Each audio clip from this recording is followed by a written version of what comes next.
Welcome students in the second part of the lesson Nutrition in Living Organisms. Students, in the last video we have learned about the concept of nutrition, the need for nutrition and the two modes of nutrition, that is autotrophic nutrition and heterotrophic nutrition. In the last video we have learned detailed study of autotrophic nutrition. Now in this video we are going to learn heterotrophic nutrition. Let's revise what is heterotrophic nutrition. Students, some organisms depend on other organisms, plants or animals for their food. This is called heterotrophic nutrition. बघा मुलांना आपण पाहिलं की काही सजीव हे अन्नासाठी इतर सजीवांवर म्हणजेच वनस्पती किंवा प्राणी यावर अवलंबून राहून स्वतःचे पोषण करत असतात आणि या पोषण पद्धतीला आपण हेटरोट्रॉफिक न्यूट्रिशन असे म्हणतो.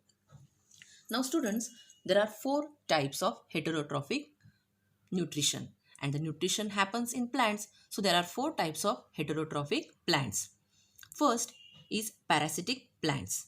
The second, saprophytic plants, insectivorous plants and symbiotic plants. Now we are going to study the detailed study of these types of heterotrophic plants. First, let's learn parasitic plants. What is the meaning of parasitic plants? I think you have know this. Students, the plants that grow on the body of other plants to obtain food are called parasitic plants. For example, Loranthus plant and Cuscuta plant. बघा मुलांनो, Cuscuta plant म्हटल्यावर तुम्हाला काहीतरी आठवलं असेल. होय, adaptation in plants या टॉपिकमध्ये आपण मागे पाहिलेलं आहे की ही वनस्पती स्वतःचे अन्न स्वतः तयार करू शकत नाही आणि अन्नासाठी ही वनस्पती दुसऱ्या वनस्पतीवर अवलंबून असते आणि यालाच आपण म्हणतो parasitic plants. Due to the absence of chlorophyll, the Cuscuta is completely dependent on the host plant. Hence it is said to be a completely parasitic plant. बघा मुलांनो, हरितद्रव्य नसल्याने Cuscuta ही वनस्पती संपूर्णपणे दुसऱ्या वनस्पतीवर अवलंबून असते आणि म्हणूनच तिला संपूर्णपणे पॅरासिटिक प्लांट असे म्हटले जाते. Now let's learn the second type, symbiotic plants. Students, first learn what is the meaning of symbiotic plants. When two or more than two different types of plants live together to fulfill their needs of nutrition, protection, support, etc. with each other's help, then this type of nutrition is called symbiotic nutrition. बघा मुलांनो, दोन किंवा अधिक सजीवांच्या निकट सहसंबंधातून पोषण, ज्याला आपण न्यूट्रिशन म्हणतो, प्रोटेक्शन म्हणजे संरक्षण, सपोर्ट आधार इत्यादी बाबी साध्य होतात, यालाच आपण सिम्बायोटिक न्यूट्रिशन असे म्हणतो. Some fungi grow around the roots of some other plants. These plants supply nutrients to the fungi and in turn fungi supply minerals and water to the plants. Symbiotic न्यूट्रिशनचे आपण एक उदाहरण पाहूया. तुम्ही काही वनस्पती पाहिलेले असतील.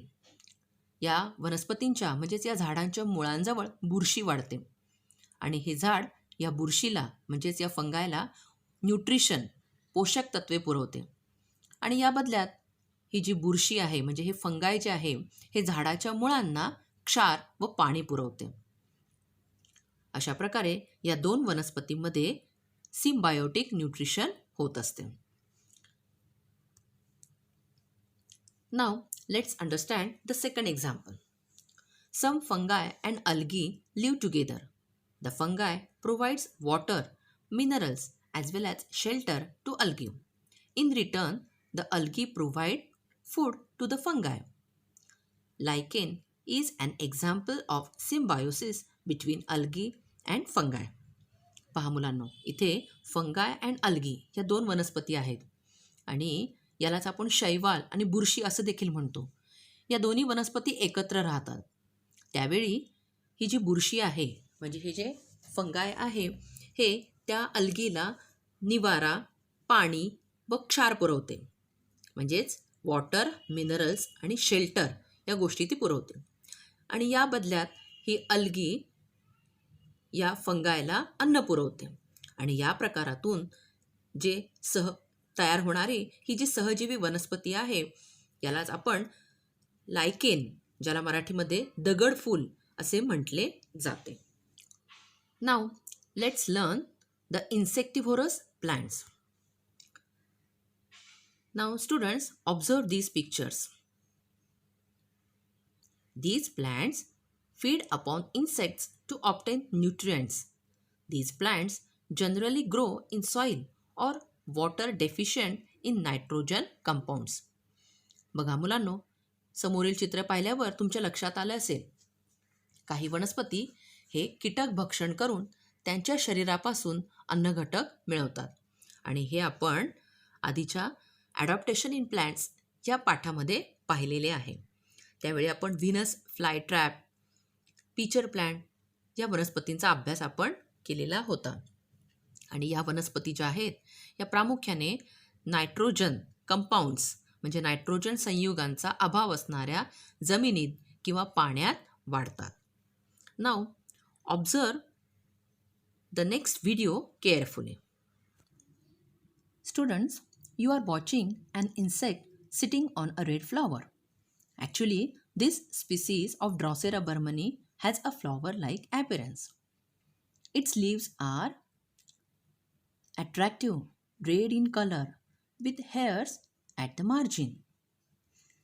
Droplets of a sticky substance are found at the tips of the hairs. They attract insects. Now look. The insect is trapped in the flower and the plant feed upon insects to obtain nutrients. आज आपण Drosera Bahmani या इन्सेक्टिव्होरस प्लांटबद्दल थोडी माहिती जाणून घेऊया. पहा, the plant body of the Drosera burmannii has a flower like appearance. It grows close to the ground.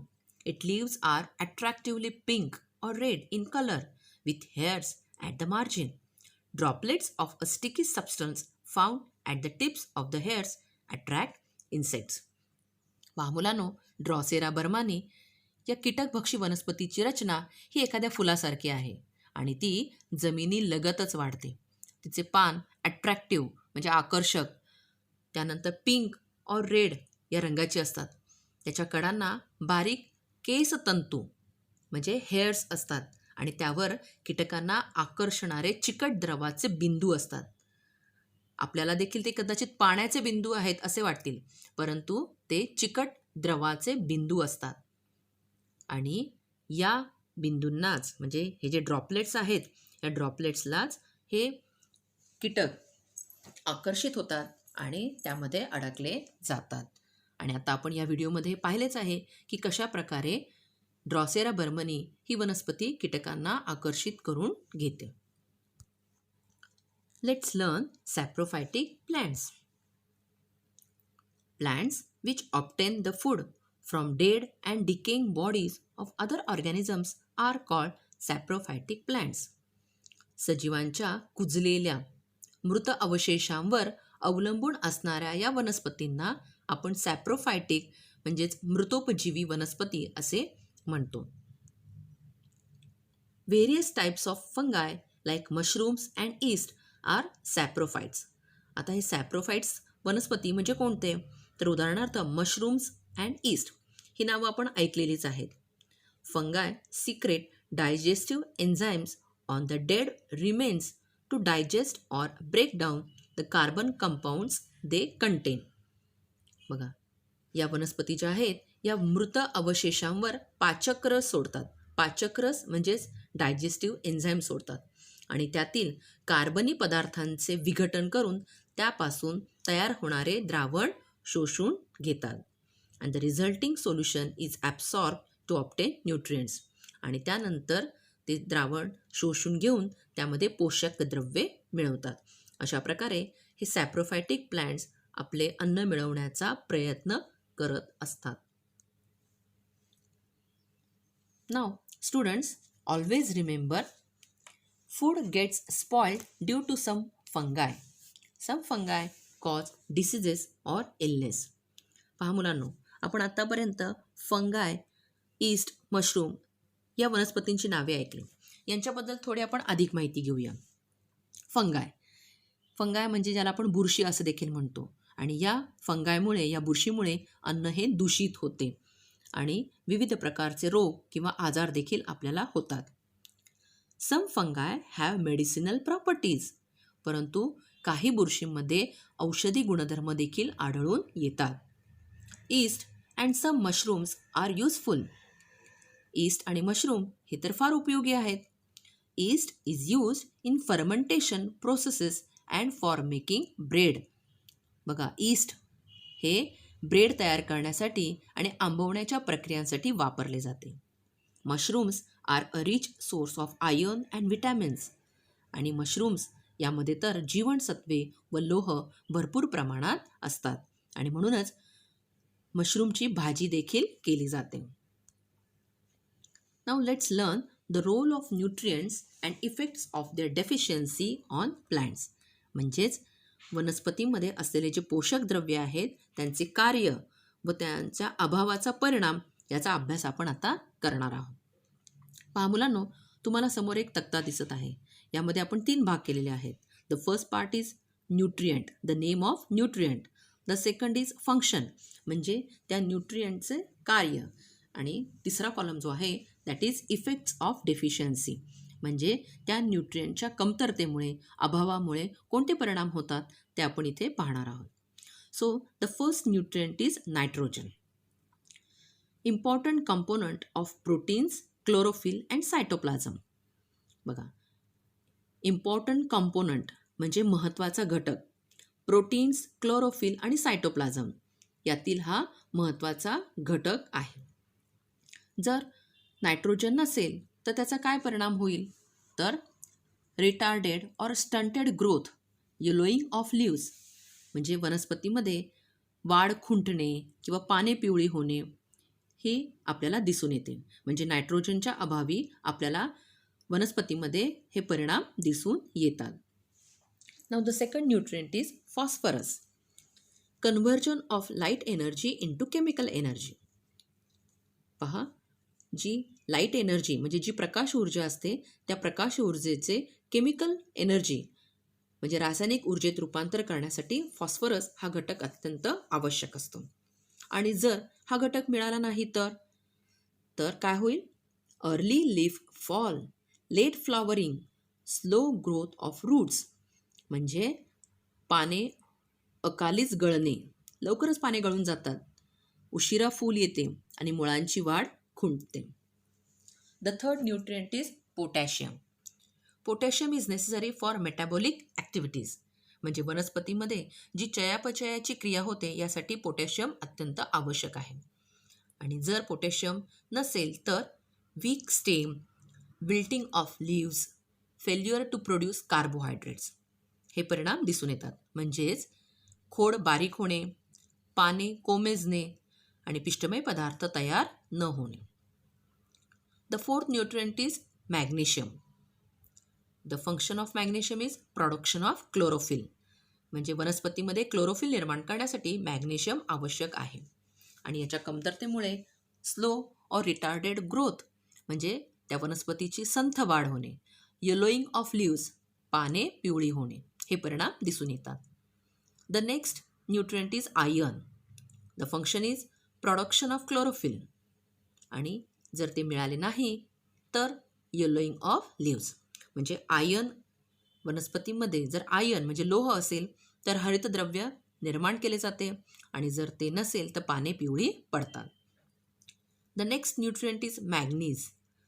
The function of manganese is production of main plant hormones, म्हणजे वनस्पतीमध्ये हार्मोन्स म्हणजे संप्रेरक घटक निर्माण करण्यासाठी याची आवश्यकता असते.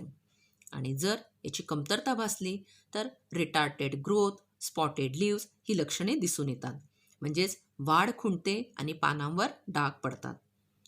The last nutrient is zinc. The function of zinc is production of hormones and their intermediates, म्हणजे हार्मोन्स, संप्रेरके व त्यातील घटक निर्माण करण्यासाठी झिंक आवश्यक असते. आणि जर याची कमतरता असेल तर पुन्हा एकदा रिटार्टेड ग्रोथ म्हणजे वाढ खुंटणे आणि येलोईंग ऑफ लिव्स म्हणजे पाने पिवळी होणे ही लक्षणे दिसून येतात. So the students, in this video we have learned the 4 types of heterotrophic plants: parasitic plants, saprophytic plants, insectivorous plants and symbiotic plants. I think you have understood all this. Thank you.